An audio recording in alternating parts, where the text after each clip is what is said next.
إن الحمد لله نحمده ونستعينه ونستغفره ونعوذ بالله من شرور أنفسنا ومن سيئات أعمالنا من يهده الله فلا مضل له ومن يضلل فلا هادي له أشهد أن لا إله إلا الله وحده لا شريك له وأشهد أن محمدا عبده ورسوله قال الله تعالى في كتابه الكريم يا أيها الذين آمنوا اتقوا الله حق تقاته ولا تموتن إلا وأنتم مسلمون أما بعد فإن أصدق الحديث كتاب الله وخير الهدي هدي محمد صلى الله عليه وسلم وشر الأمور محدثاتها وكل محدثة بدعة وكل بدعة ضلالة وكل ضلالة في النار اللهم صل على محمد وعلى آله وأصحابه ومن تبعه بإحسان إلى يوم الدين. Ayol ikhwah azri wa azakumullah, alhamdulillah. Puji syukur kita panjatkan kehadirat Allah Subhanahu wa taala atas segala nikmatnya. Khususnya di siang ini kita dimudahkan Allah taala untuk melanjutkan kembali kajian kita. Kita lanjutkan bacakan Kutub Makarimul Akhlak, kemuliaan akhlak, yang ditulis oleh Syekh Utsaimin rahimahullah taala. Bagian yang kita bacakan sebelumnya terkait dengan akhlak kepada Allah Subhanahu wa taala, yang dimana ada 3 hal. Yang pertama sudah kita sampaikan, yaitu talaqi ahbarillahi bitasdiq, mengambil berita-berita Allah, ayat-ayat Allah bitasdiq dengan membenarkannya, termasuk di dalamnya yaitu membenarkan hadis-hadis Rasulullah sallallahu alaihi wasallam. Kita masuk ke bagian yang kedua, yaitu beliau menulis tsaniyan, yang kedua, wa min husnil khuluqi ma Allah azza wa jalla, dan di antara bentuk husnul khuluq, bagusnya akhlak seseorang ma Allah, kepada Allah Subhanahu wa taala, ayatalaqal insanu ahkamallah bil qabuli wat tanfidhi wat tatbiqi, yaitu manusia mengambil hukum-hukumnya Allah taala, mengambil hukum-hukumnya Allah bil qabul, dengan menerimanya, wat tanfidh, dan kemudian melaksanakannya, wat tatbiq, dan mempraktekannya. Ketika kita mengetahui hukum-hukum Allah Subhanahu wa taala, setelah kita tahu, kita membenarkan yang pertama, maka yang kedua yaitu dilakukan, diamalkan, dipraktekkan. Ini bentuk akhlak yang kedua. Fala yaruddu syai'an min ahkamillah, maka hendaklah seseorang tidak menolak sedikit pun dari hukum-hukum yang sudah Allah tetapkan. Fa idza radda syai'an min ahkamillah, kalau ada seseorang yang dia itu menolak sedikit saja dari hukum-hukumnya Allah Subhanahu wa taala, fahada su'u khuluqin ma Allah. Ini namanya su'ul khuluq, namanya buruk akhlaknya terhadap Allah Subhanahu wa taala, Allah azza wa jalla. Jadi sebaliknya, kalau kita menerima, kita melaksanakannya, kita melakukannya, itu husnul khuluq. Tapi ketika kita tidak menerimanya atau menolaknya, itu namanya su'ul khuluq. Ada beberapa kondisi ketika seseorang tidak mau melaksanakan hukum-hukum Allah, maka ini semuanya adalah su'ul khuluq. Yang pertama, sawa'un raddaha munkiran hukmaha, sama saja dia itu ketika tidak melakukan hukumnya Allah. Kondisi pertama yaitu mengingkari hukumnya, dikatakan Allah Ta'ala ini adalah haram, maka dia katakan halal, atau dikatakan dengan syubhat, sehingga dia masih melakukannya. Ini mengingkari hukum. Atau sebaliknya, dikatakan ini halal, dia haramkan, maka mengingkari hukum. Auraddaha mustakbiran anil amali biha, atau kondisi yang kedua, seorang yang dikatakan su'ul akhlak, buruk akhlak kepada Allah, ketika dia itu menolak hukum-hukum Allah, mustakbir, karena sombong anil amali biha, dari mengamalkannya. Namanya sombong mengamalkan berarti dia tidak mau mengamalkannya. Ketika ditanya ini hukumnya apa? Wajib, ya wajib. Kenapa tidak mau melakukan? Gampang, tidak apa-apa, tidak masalah. Sombong, tidak mau mengamalkannya. Ya, dia tidak mau mengamalkannya itu. Atau yang ketiga, alasannya aurat daha mutahawinan bil amali biha. Atau dia tidak melakukan hukum Allah ini karena meremehkan hukum Allah Ta'ala.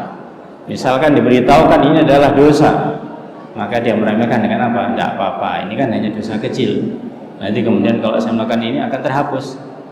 Dia tidak melakukan amalan ini karena merasa dianggapnya dosa kecil. Maka ingatlah, tidak ada namanya dosa kecil ketika dibarengi dengan apa? Terus menerus.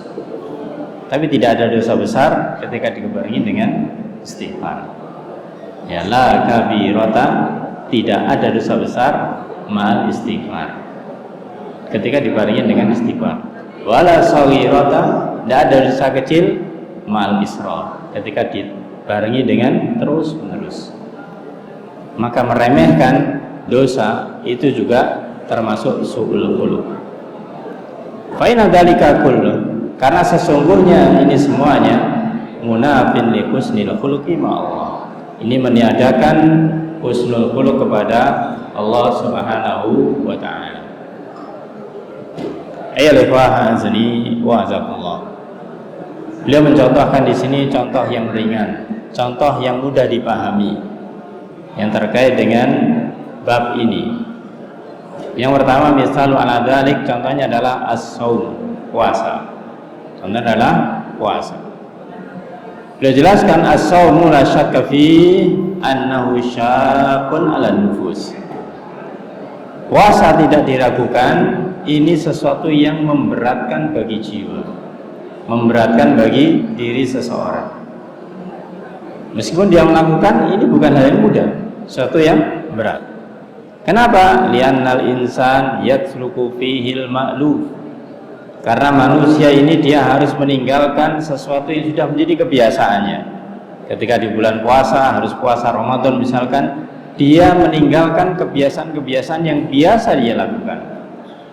Min ta'amin, berupa makanan misalkan, tadinya makan 3 kali, pagi, siang, sore atau malam. Ketika puasa, maka dia dibolehkan makan sebelum subuh dan nanti setelah maghrib. Maka di siangnya tidak boleh untuk makan. Ini bukan hal yang mudah, tapi berat. Wa syarab, atau minum yang menjadi pasangan makan ini. Wa nikah, atau nikah maksudnya di sini berkumpul dengan istrinya atau dengan suaminya. Wa hadza amrun syaqqun 'alal insan. Ini perkara yang syak, perkara yang sulit, perkara yang tidak mudah bagi manusia. Walakinnal mu'min, tapi bagi seorang mukmin, ya, ketika dia ingin mewujudkan husnul khuluqi ma Allah, mewujudkan husnul khuluqnya kepada Allah Subhanahu wa taala, yaqbalu hadat taklif. Maka seorang mukmin akan menerima beban ini, menerima perintah Allah taala ini. Harus menahan diri dari mulai subuh sampai maghrib, tidak boleh makan, tidak boleh minum, tidak boleh berkumpul dengan istrinya atau suaminya. Maka ini beban. Tapi seorang mukmin akan menerima beban ini. Au bi ibaratin ukhra, atau dengan kata lain, yaqbalu hadat tasyrif. Seorang mukmin akan menerima kemuliaan ini. Meskipun itu berat, tapi dianggap adalah kemuliaan. Kenapa? Karena itu adalah perintah dari Allah, itu adalah hukumnya Allah Subhanahu wa ta'ala. Maka karena dianggap kemuliaan, fahadihi nikmatun minallahi azza wa jalla. Ini termasuk nikmat dari Allah Subhanahu wa ta'ala. Fil haqiqati, pada hakikatnya. Artinya ketika kita melaksanakan hukum-hukum Allah, kemudian kita menerimanya, itu adalah nikmat.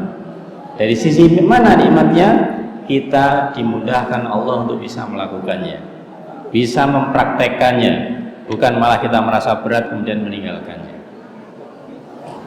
Maka dikatakan fal mu'min yaqbalu hadhin nikmah, maka seorang mukmin akan menerima nikmat ini, allati fi surat taklifin, yang itu dalam bentuk taklif, dalam bentuk beban.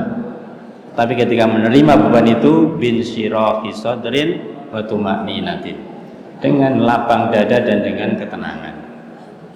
Inilah seorang mukmin ketika mendapatkan perintah Allah Ta'ala untuk melakukan sesuatu atau untuk meninggalkan sesuatu, bagi seorang mukmin ini bukan beban, meskipun itu beban, tapi dipandang sebagai nikmat.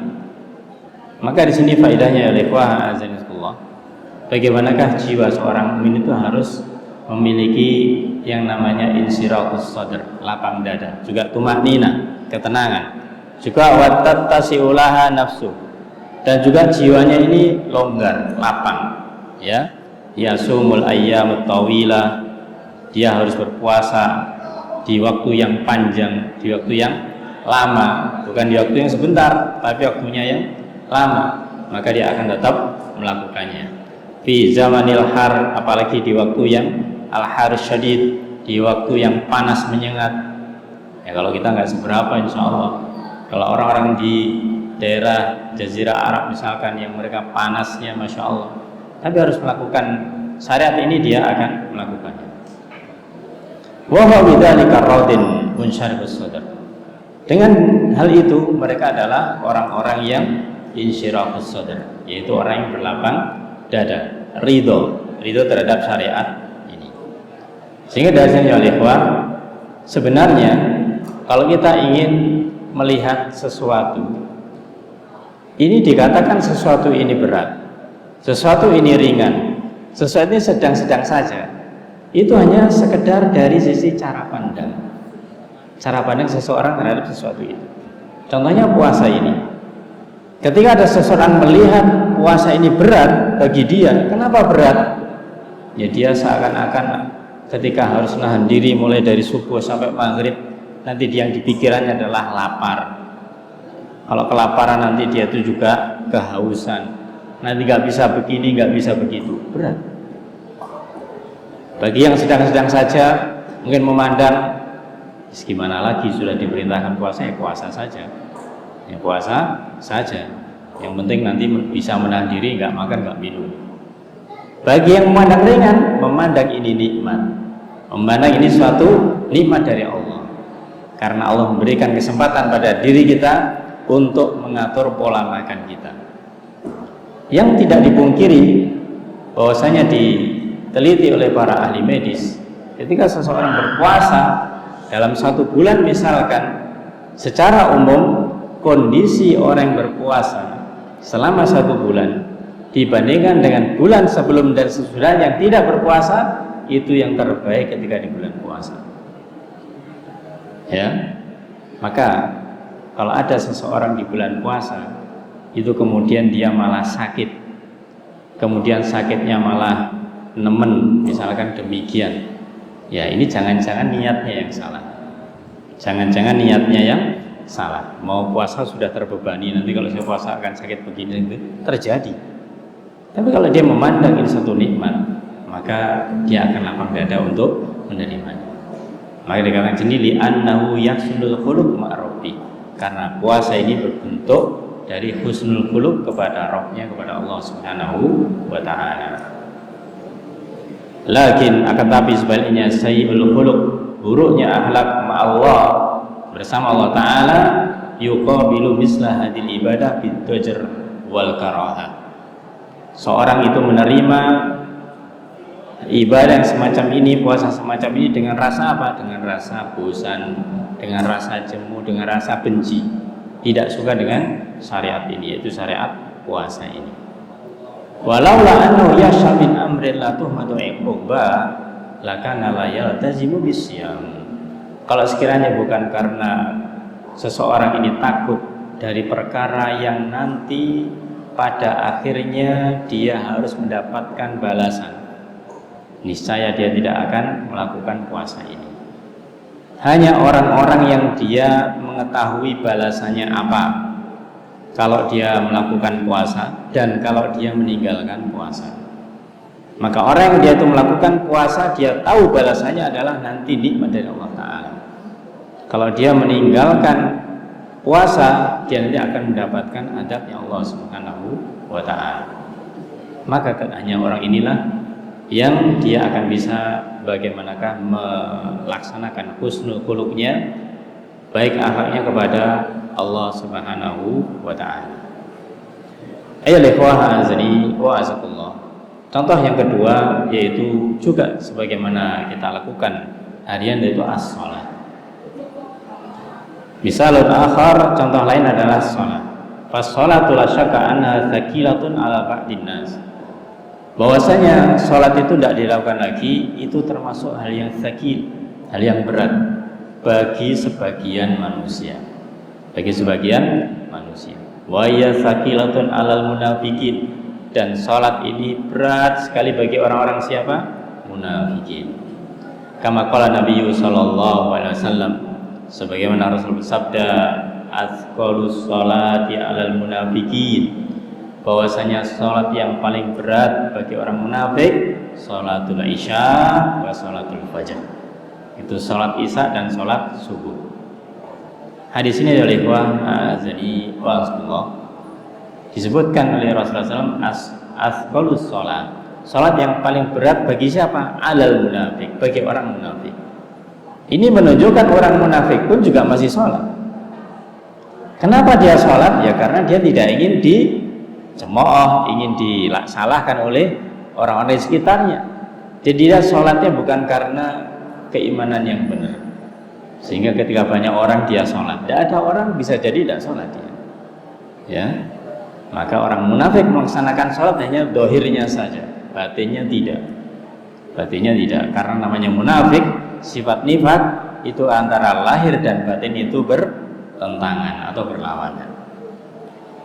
Dua sholat yang paling berat bagi orang munafik itu kenapa? Apa? Sholat isya dan sholat fajar. Kenapa dua sholat ini ya ikhwah?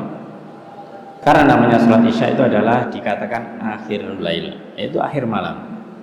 Yang kita tahu kondisi saat itu namanya malam, belum ada penerangan, belum ada listrik, lampu dan lainnya, sehingga kalau tidak hadir ya nggak tahu, nggak kelihatan, nggak jelas, tidak kelihatan yang lain.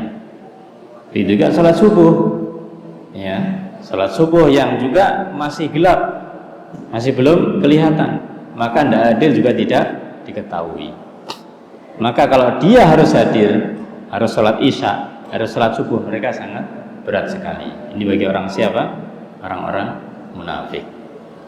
Maka pemahaman dari hadis ini para jemaah, berarti mereka ketika melaksanakan sholat duhur, asar dan maghrib, ya, mereka melakukannya karena apa? Karena banyak manusia, banyak orang yang bisa melihatnya. Mereka tidak ingin dicap sebagai seorang katakanlah munafik atau orang yang tidak benar Islamnya, maka mereka menampakkan di hadapan manusia.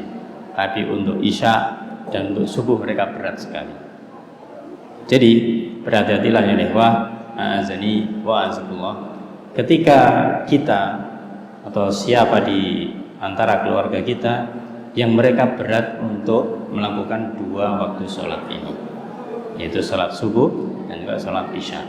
Jangan-jangan atau dikhawatirkan dia sudah terkena penyakit nifaq. Penyakit nifaq bisa jadi dengan banyak alasan. Misalkan dia bekerja pulangnya sore atau bahkan menjelang maghrib, setiap isya sudah capek, bahkan mungkin sudah tidur, ya. Nanti kemudian terbangun mungkin agak malam, sebelum subuh tidur lagi, subuhnya juga ketinggalan. Atau dia larut sekali bekerja, kemudian subuh tidak bangun dan yang lainnya. Maka jangan sampai kita terkena penyakit orang munafik yang mereka itu berat untuk melaksanakan sholat isya dan sholat fajar, yaitu sholat subuh. Wallahu a'lam bishawab. Selanjutnya terkait dengan contoh ini akan kita lanjutkan di waktu berikutnya. Semoga bermanfaat, dan kesimpulannya bahwasanya di bagian yang kedua ini akhlak kepada Allah Ta'ala yaitu supaya husnul khuluq dengan hukum-hukumnya Allah SWT, hendaklah kita itu melaksanakannya dan mempraktekkannya. Wallahu a'lam. Kita lanjutkan waktu berikutnya. Kita akhiri dengan kafaratul majlis. Subhanakallahumma wa bihamdika asyhadu an la ilaha illa anta astaghfiruka wa atubu ilaik. Assalamualaikum warahmatullahi wabarakatuh.